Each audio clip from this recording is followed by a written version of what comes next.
Hi students, so I'm guessing you guys have figured out that I am not here.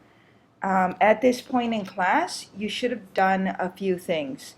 You should have taken out grammar number one because you are going to be looking at the last two words today and exploring them and making sure that you are very familiar with them in preparation for our first journal assessment next week for our second assessment cycle. And you should have summarized the first half of chapter 6, which is what you should have read for homework last night. So what we're going to do right now is we're going to go over the main points of chapter 6 to make sure that you guys got what you needed to do and are able to take on the homework tonight, which is the second half of chapter 6. So let's get started. So in the first half of chapter 6, look at your summaries, look at your whiteboards, make sure you got this. You should have known that Gogol is living in New York, which is a place that is unfamiliar to his family. As you know from chapter 5, Gogol attended Yale for his undergraduate degree. And it tells you at the beginning of chapter 6 that he's just graduated from Columbia, which you can assume is graduate school, and that it tells you also that he has graduated in architecture. So he's now on his way to becoming an architect. He is also very happy to be living in New York. In fact, he turned down MIT, the school where his dad got his PhD, because it was too close to his family, and he explicitly states that on page 126. Gogol here at a party also meets this girl Maxine, and he continues to rebel against his family. Maxine, like Ruth, continues this theme of Gogol liking American girls. But she is also a little bit, she's more symbolic than just, she's more than just a symbol of his affinity towards Americanness. She is also a symbol of his rebellion, and specifically of him wanting to rebel against his family. He immerses himself in a new life, which is centered around Maxine and her family. And in fact, there are stark contrasts that are described between Maxine's family and Gogol's family. And you should have seen that Gogol has a strong preference for Maxine's family over his own. So let's look at the post-its that you guys should have done. Post-it number one should have focused on what you read up to page 127. And you were supposed to write or copy, or if you own your own text, underline a line that captures the difference between Gogol's opinion and his parents regarding New York City. And again, we already talked about how Gogol chose to go to grad school in New York City and chose to stay there because it is a city that is unfamiliar to his parents. And he talks about how he had visited New York City once when he was little, and how he remembered wishing that his parents would walk through the park, take him to the Museum of Natural History to see the dinosaurs, ride the subway even, but they had had no interest in such things. So that's the line that I was thinking about when I wrote this post-it note. And that line captures the disconnect between Gogol and his family. So while Gogol wants to kind of sightsee and take in the culture and take in the daily life of New York, his parents just not that into it. And so he forms this opinion that his parents and him just don't have the same outlook on life. The second post-it focused on page 135. And this is where Maxine and him are on their first date. And Gogol has just walked into Maxine's house, and he's been very impressed with the architecture of the house and all the books, and even impressed with Lydia and Gerald, who are Maxine's parents. And you should notice a trend with the way Maxine and her parents talk about Gogol and his culture in this book. And so there's this line at the end of this page where the dog, I believe his name is Silas, which is mentioned in this quotation, where the dog Silas is being nice to Gogol. And so when talking about having a dog after they eat that dinner, Gogol says he realizes it's the first time he's mentioned his parents to her, his past. He wonders if perhaps she'll ask him more about these things.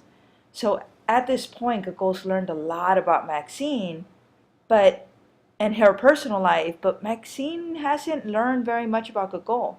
And so he's wondering, right, is she going to ask me about my family and how I grew up and my experiences?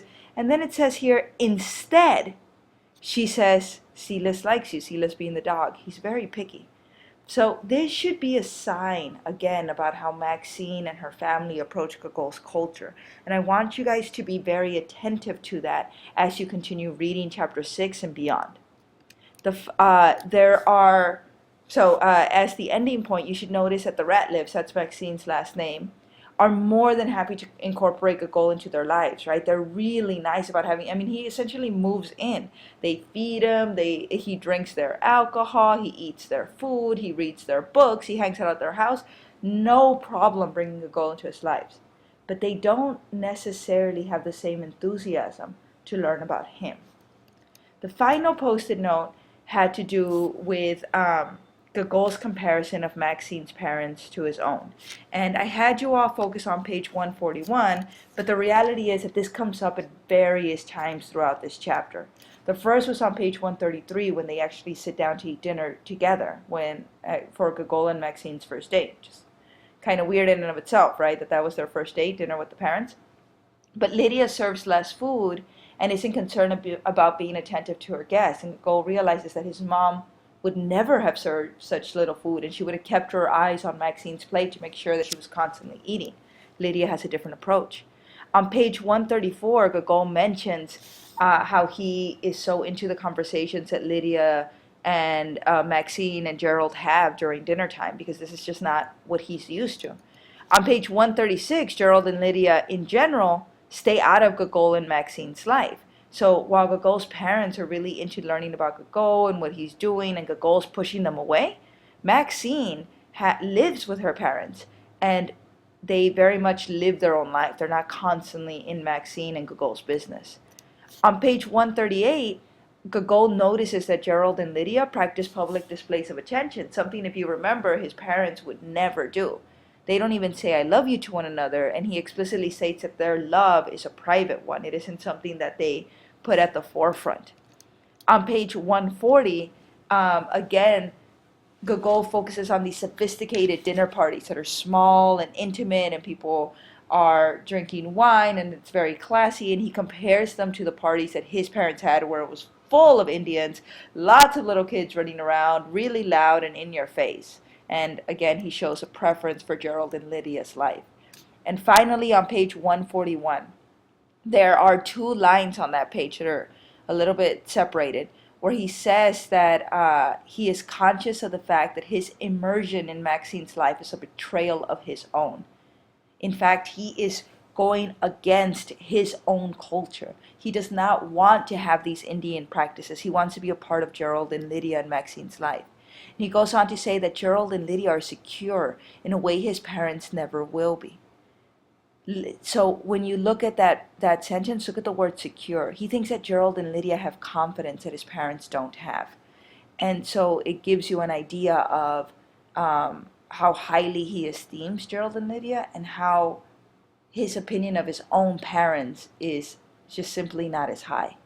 So now that you've read up to page 141, your homework, and we're going to go over to the annotation guide, your homework is to read pages 141 to 148. So you see that here, and you can access this through the Google Doc. And on these pages, Gogol continues to immerse himself in Maxine's life to the point where he decides to spend his 27th birthday not with his family, but with his new girlfriend and her family. And in fact, he tries to lie to his parents about why he's not going to go home. And this hurts his mom specifically because Ashok is going off to Ohio for a job, so Ashok won't be around for a while, and Ashima wants Gogol to come say bye to his dad. You will also see that Gogol starts really solidifying his life with Maxine, but again, there are these signs that he doesn't fully fit in. Remember how Maxine's family doesn't necessarily take as high of an interest in him? So there's an incident with Gogol's name, and then there's also an incident where in the 27th birthday party, Gogol chooses to celebrate his birthday, that should say celebrate his birthday, not his family, sorry about that, his birthday with people who don't know him and may never end up knowing him. So there are 3 post-its that you need to know here.